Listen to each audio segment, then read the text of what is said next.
भिलाई नगर के पुराने medical hostel की तीसरी मंजिल पर एक कमरा था।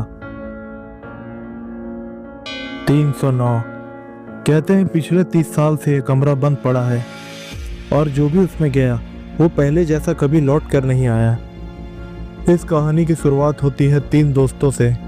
सबसे आगे था आरव, फाइनल ईयर का लड़का, लंबा चौड़ा और हमेशा सबको दिखाना चाहता था कि वो सबसे बेखौफ है। भूत प्रेत जैसी बातें उसके लिए बकवास लगती थी। उसके साथ थी अंजलि, डरावनी कहानियों और हॉरर मूवीज की दीवानी, जिसे अंधेरे और सन्नाटे में भी रोमांच लगता था। और सबसे पीछे था विवेक, शांत, डरपोक और सीधा साधा। उसके कदम लड़खड़ा रहे थे और आंखों में साफ लिखा था डर।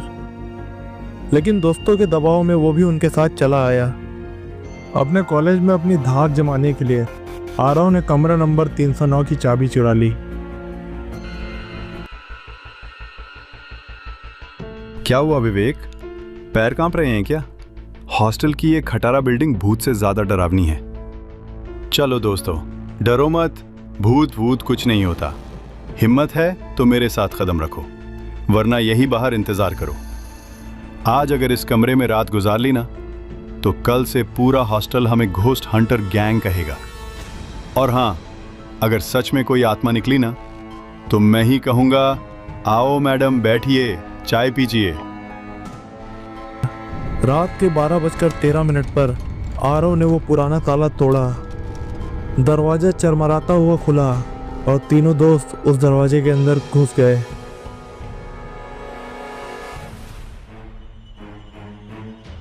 अंदर अंधेरा, सीलन की गंध और कोने में एक पुरानी अलमारी जिसका दरवाजा आधा खुला था।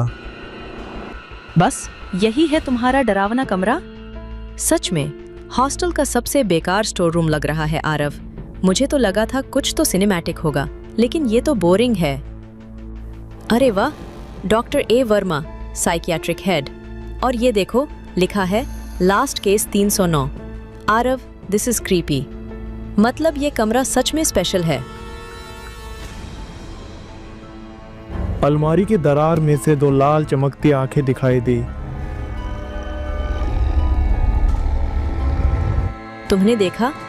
वहां आंखें चमक रही थी। लेकिन जब टॉर्च की रोशनी डाली गई, अंदर कुछ नहीं था।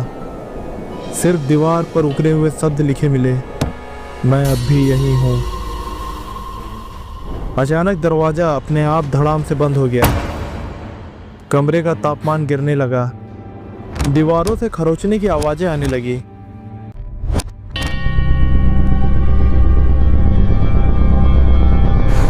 और तभी अंधेरे में से एक परछाई बाहर निकली।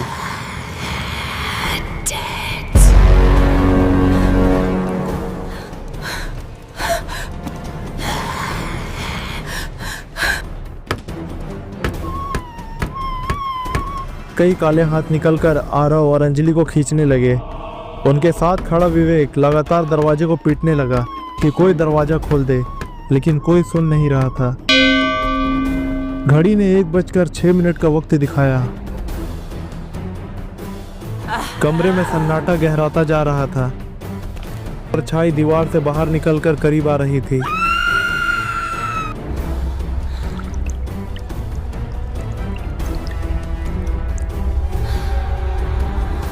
काले हाथ अब उन तीनों को पकड़कर धीरे धीरे अंधेरे में खींच रहे थे।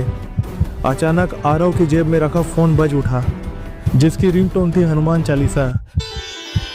कमरे का माहौल अचानक बदल गया। सर्द हवा थम गई, दीवार से निकलते हाथ पीछे हट गए और वो परछाई सोनम जैसे चीखती हुई धुएं में बदलकर गायब हो गई। दरवाजा अपने आप कड़ाक की आवाज से खुल गया। तीनों बिना पीछे देखे हॉस्टल की सीढ़ियों से भागते हुए नीचे आ गए। बाहर आंगन में हॉस्टल के पुराने बरगद के नीचे एक बुजुर्ग चौकीदार बैठा था। उसकी आंखें सब समझ चुकी थी। वो धीरे से बोला, तुम लोग भी गए थे उस कमरे में?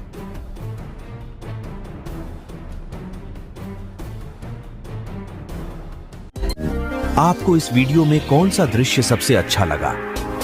कृपया कमेंट करके हमें बताएं। इसके अलावा अगर आपके पास कोई कहानी है जिसे आप हमारे साथ साझा करना चाहते हैं, तो हमें जरूर बताएं। अगर आपको यह वीडियो पसंद आया तो कृपया इसे लाइक और शेयर करें।